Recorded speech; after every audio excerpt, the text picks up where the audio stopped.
नमस्कार दोस्तों। आज जिस हम कंपनी के बारे में बात कर रहे हैं उसका नाम आप सब जानते हैं। हम सबके घरों में गाड़ियां, मोटरसाइकिल हैं, स्कूटर हैं और हम सबको अपनी गाड़ियां, मोटरसाइकिल सर्विस कराने की ज़रूरत पड़ती ही पड़ती है, भले वो डीजल की हो या पेट्रोल की हो। तो उनमें इंजन ऑयल आपने ज़रूर डलवाया होगा, ब्रेक फ्लूइड डलवाए होंगे, गियर फ्लूइड डलवाया होगा। जो भी आप फ्लूइड वगैरह की बात आप सोचते हैं वो सारे के सारे इस कंपनी द्वारा बनाए जाते हैं। और ये एकमात्र ऐसी कंपनी है हमारे देश के अंदर जिसका कि बहुत बड़ा नाम है। और हर आदमी जाके यही कहता है कि भाई मुझे कैस्ट्रॉल का इंजन ऑयल दे दे, मुझे कैस्ट्रॉल का मोटरसाइकिल फ्लूइड दे दे। तो आज उसी कंपनी के बारे में बातचीत कर रहे हैं। आपको पता है कि इस कंपनी का माल, गाड़ियां तो चलनी ही चलनी हैं, मोटरसाइकिलें चलनी ही चलनी हैं। हम जो मर्ज़ी कर लो, हम जो मर्ज़ी कर लें, जैसा मर्ज़ी कर लें, होता ही रहेगा।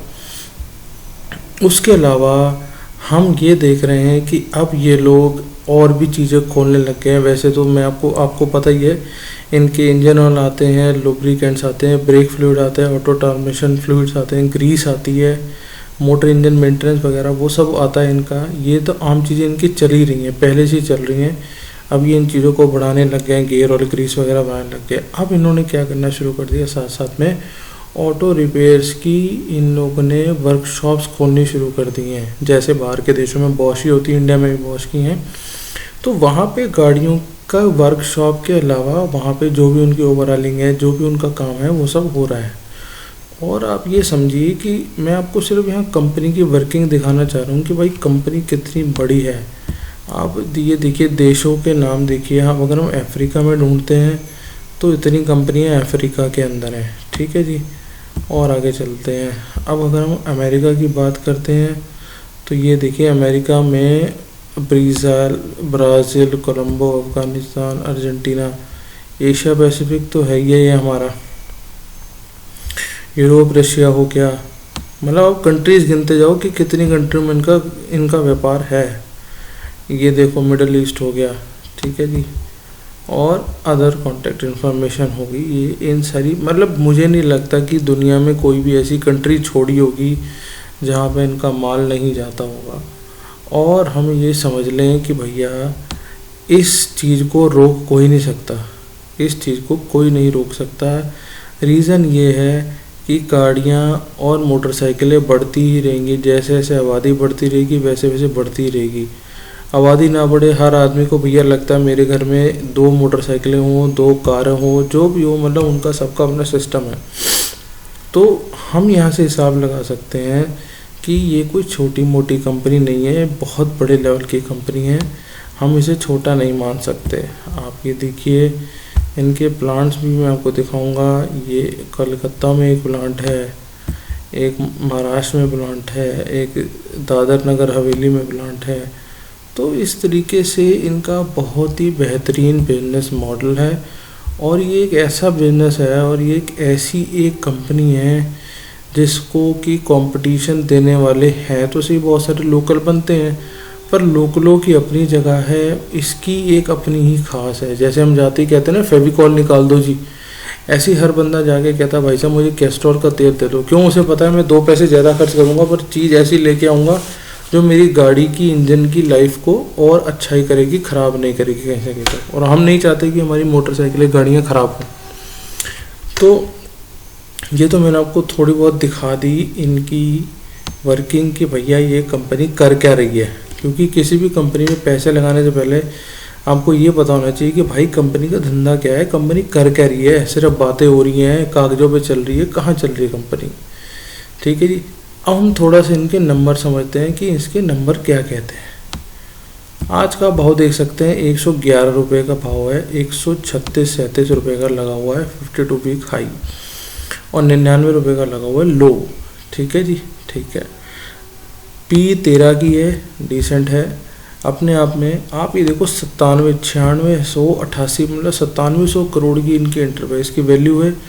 और उसके सामने आप देख लो, ज़ीरो डेट कंपनी है, मतलब मेरे पे 1 रुपये का भी कर्जा नहीं है। और यही मेरी सबसे बड़ी यूएसपी है। भाई मैं 9,000 का आदमी हूँ या 1,000 का आदमी हूँ, अगर मैंने किसी का नहीं देना, कुछ नहीं देना, तो उसका मतलब मेरे पास वो मेरे ही है ना सारे 1,000 रुपये। अब 9,000 की कंपनी में से 2,000 का मेरे पास लोन है, तो हूँ तो मैं 5-7 हज़ार रुपये का आदमी ना।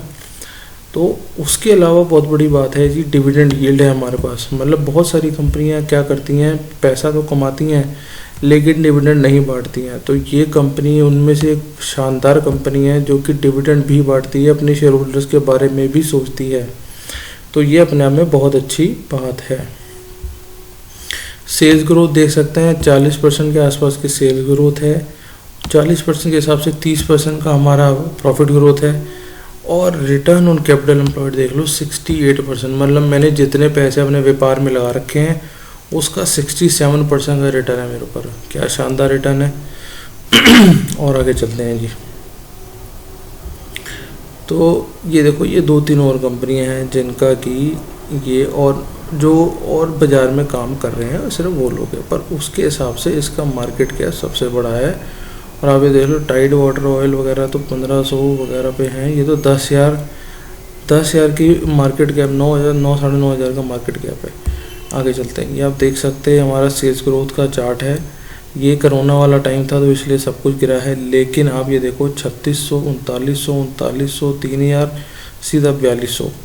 और ऐसे ही प्रॉफिट ग्रोथ अगर देख लो 690, 708, 827 से 583 से सीधा ही 758।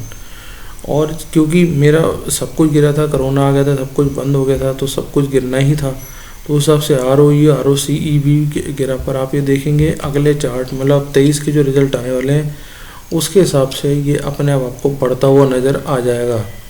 आपने सिर्फ इस शेयर पे नज़र रखनी है कि भैया ये कर क्या रहा है, वो मैं आपको भी चार्ट पे समझाता हूँ कि आपको कहाँ पे नज़र इसके ऊपर बना के रखनी है। तो ये आप देख लो, ROE return to capital employed भी इनका धीरे धीरे बढ़ता जा रहा है। डेट इक्विटी रेशियो 0 है, बहुत शानदार है। प्राइस टू कैश फ्लो, मतलब कि कंपनी के पास कैश की तो कोई कमी नहीं है। तो इससे बढ़िया क्या बात होगी भैया, हमारे को कैश की कमी ही नहीं है। हम थोड़ा सा समझ लेते हैं हम इनका प्रमोटर की शेयर होल्डिंग वगैरह, कि प्रमोटर शेयर होल्डिंग क्या कर रही है सब में। प्रमोटर के पास पूरा 51%, मतलब पूरा आधी हिस्सेदारी प्रमोटर के पास है। पब्लिक के पास सिर्फ 21% का शेयर है। DIS म्यूचुअल फंड्स के पास 16-16.5% के आसपास है। और इसमें FIs भी बैठा है 11.5% के आसपास। तो आप हिसाब लगाओ, जिस कंपनी के अंदर DI भी बैठा हो, म्यूचुअल फंड भी बैठा हो, पब्लिक में तो बैठना ही है खैर, और प्रमोटर अपना हिस्सेदार 51% मान के बैठा हुआ है, तो आप हिसाब लगाओ वो कोई छोटा मोटा शेयर तो नहीं होगा। अब जिस शेयर में FI DI इतने अच्छे नंबर पे बैठे हों, तो वो अपना बहुत ज़्यादा दिमाग और वर्किंग लगा के बैठते हैं। ठीक है, हर शेयर ऊपर नीचे होता है, हर बिजनेस ऊपर नीचे होता है, कभी बिजनेस नाक की सिधाई भी नहीं चलता, बिजनेस में अप्स एंड डाउन आते हैं। और क्योंकि ऊपर नीचे इकोनॉमिक कंडीशन होती है तो बिजनेस भी ऊपर नीचे होते हैं। तो उस हिसाब से हम देख सकते हैं कि इसका काफ़ी अच्छी वैल्यूएशन है यहाँ पे। और आगे चलते हैं, इसका थोड़ा सा P&L समझने की कोशिश करते हैं। तो 17 में 3584 का P&L था, 18 में 3904 हुआ, यहाँ पे 19 में 3876 हो गया, दिसंबर में 2996, और अब 21 में 4192 के आसपास चल रहा है अभी। और प्रॉफिट बिफोर टैक्स देख लूँ तो 1070, 1098, 1146, 785, 1029। और अगर ऐसे नेट प्रॉफिट देख लो तो 691, 708, 827, 582 और सीधा 758 प्रॉफिट आफ्टर टैक्स। तो आप ये देखेंगे सारी जगह नंबर सबको ट्रेंडिंग ही नज़र आएंगे। थोड़ा सा शेयर कैपिटल, थोड़ा सा इनका देख लेते हैं उनकी बैलेंस शीट में, तो आप देखेंगे रिजर्व्स मेरे बढ़ते जा रहे हैं। जब मेरी जेब में पहले 919 रुपये थे और आज मैंने अपनी जेब में बढ़ा के 1150 रुपये रख लिए हैं। ठीक है ना, तो ये एक अच्छी बात है। करंट लायबिलिटीज़ ऊपर नीचे होती रहेंगी ईयर टू ईयर, उसमें कोई दिक्कत की बात नहीं है। और आगे चलते हैं, करंट एसेट्स भी चल रहे हैं। और आप ये देखिए प्रॉफिट फ्रॉम ऑपरेशंस लगातार ट्रेंड में ऊपर ही ऊपर है, और ये बढ़ता ही रहेगा, और ये बढ़ता ही रहेगा। चलिए, ये तो हो गया थोड़ा सा इनके बारे में, वर्किंग इनके नंबर्स के बारे में। अब हम चलते हैं जी, थोड़ा सा इनका चार्ट समझते हैं। चार्ट आप देखेंगे, डे फ्रेम का चार्ट लगा रखा है मैंने, और डे फ्रेम में ये लगभग 21 फरवरी से ये टूट के मतलब 120 के भाव के आसपास से टूट के ये इस समय 111 पे आ गया है। और कोई भी शेयर जब अपने 200 EMA को तोड़ के नीचे आता है तो हम मान के चलते हैं कि वो अभी वीक सेशन में चल रहा है। तो आपको क्या करना है, छोटा सा टाइम फ्रेम लगाना है 2 घंटे का या 1 घंटे का, और आपको सिर्फ इंतज़ार करना है कि कब ये इसे तोड़ के मतलब अपनी 200 तोड़ के ये इसके ऊपर सस्टेन करे।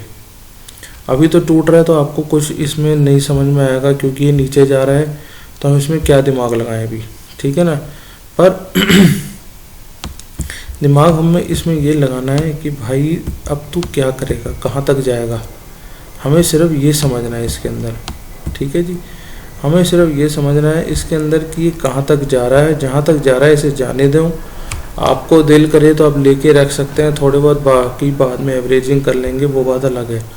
बस आपको ये दिमाग लगाना है, इसका 1 घंटे का चार्ट 2 घंटे का चार्ट लगा के रखो और इस पर थोड़ी सी नज़र बना के रखो कि भाई ये कर क्या रहा है। अल्टीमेटली जब ये अपनी 200 के ऊपर जाने लगे 2 घंटे के चार्ट पे या 1 घंटे के चार्ट पे कंफर्मेशन लेते रहो। वो आपको कंफर्मेशन कैसे देगा, आप डे चार्ट पे जाके देखेंगे। जब ये अपने 200 के आसपास जा रहा होगा तो यहाँ से आपको थोड़ी ग्रीन कैंडल्स ऊपर जाती नज़र आ जाएंगी। वहाँ से आपको अंदाज़ा होगा कि हाँ भैया कुछ रिवर्सल या कुछ वापसी शुरू हो गई है। पर इसी के साथ में आपको वॉल्यूम्स भी चेक करनी पड़ेंगी। और उसके अलावा मैं आपको थोड़ा सा अगर बताने की कोशिश करूँ कि ये मैं थोड़ा फिबोनाची लगा दूँ यहाँ पे, तो ये देखिए, तो अगर ये यहीं पे अपना स्टे ले लेता है तो वापस सबसे पहला टारगेट 115 के आसपास नज़र आ रहा है, तो यहाँ से वापस जाने का टारगेट है। फिर उसके बाद 119 का है, और अगर ये डे फ्रेम में 120 119 के पार कर जाता है तो फिर इसमें तेज़ी के आसार बन सकते हैं। और अगर मैं बिल्कुल रियल टाइम अभी टारगेट देख लूँ तो अगर ये 112 पार होता है तो 114 के आसपास आपको नज़र आ सकता है। और क्योंकि 112 से नीचे ही चल रहा है तो 110 109 के टारगेट भी आपको नज़र आएंगे। तो अभी सिर्फ आपको इस शेयर पे नज़र रखनी है, समझना है कि भाई ये क्या कर रहा है शेयर। देखो कंपनी में कोई दिक्कत नहीं है, कंपनी में कहाँ दिक्कत है भैया, कंपनी का धंधा नहीं चल रहा। कंपनी का बिजनेस जरूर ऊपर नीचे हो सकता है 1-2 साल के लिए, वो बात अलग है, लेकिन कंपनी भी तो ऐसी नहीं है ना कि जिसके हमारे कि भैया तेल ही बिकना बंद हो गया, ऐसा तो है ही नहीं। हम कश्मीर से लेकर कन्याकुमारी तक चले जाओ, कोई ऐसी जगह ही नहीं है जहाँ पे कैस्ट्रॉल का माल ना मिलता हो, और हर आदमी कहता नहीं भाई मुझे कैस्ट्रॉल का सामान ही डलवाना है। तो हमें ये बात समझनी पड़ेगी कि कंपनी में कहीं कोई दिक्कत नहीं है। बाकी आप अपनी स्टडी पूरी करिए, अपने फाइनेंशियल एडवाइज़र से सलाह लीजिए कि भैया इस तरीके का शेयर सामने आ रहा है, नज़र आई है बात, तो हम इसमें क्या करना चाहिए। वो आप अपने हिसाब से अपनी स्टडी करके शेयर लें। हमारी तरफ से कोई रिकमेंडेशन नहीं है, आपको सिर्फ समझना है क्या करना है। हम सिर्फ आपके लिए एजुकेट करने की कोशिश कर रहे हैं। और अगर आपने अब तक अकाउंट नहीं खोला है डीमैट या जो भी ट्रेडिंग, तो उसका लिंक आपको डिस्क्रिप्शन बॉक्स में मिल जाएगा। बाकी हमारे चैनल को सब्सक्राइब कर लीजिए, आपको ऐसे ही अच्छे अच्छे शेयर ला के देते रहेंगे। और बाकी और किसी शेयर पे बात करना चाहते हैं तो हमको कमेंट करिए ऑप्शंस में या किसी और चीज़ पे, तो उसको हम उस पर वीडियो बना देंगे। बाकी थैंक्स अ लॉट, जुड़े रहिए हमारे साथ, सब्सक्राइब करना मत भूलिएगा।